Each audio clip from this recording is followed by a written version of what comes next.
The National Public Health Emergency has officially been renewed by the Department of Health and Human Services Secretary Becerra with an effective date of April 16th.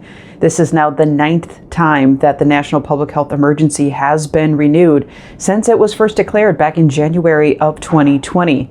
The 90-day renewal now takes us into the middle of July for the National Public Health Emergency. And this renewal was expected. The feds had told the states that they were going to give 60 days notice in advance of whenever the public health emergency would be declared over. So if this public health emergency were to end in the middle of April, we would have heard about it in the middle of February.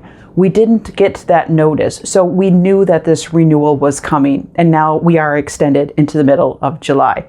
Now, the continuation of the National Public Health Emergency means several of the changes that have been in place since January of 2020 remain, and this means some changes to Medicaid programs. For example, some states have accepted enhanced Medicaid money, which means they are keeping Medicaid members continually enrolled in the program as long as the emergency is declared. Some of those funding and financial aid considerations are also still in effect. So what's next? Well, the public health emergency has been renewed to the middle of July. Like we said, our next key date to watch for will be the middle of May. That may be when we get notice, that 60 days notice, if we think things will be coming to an end in the middle of July.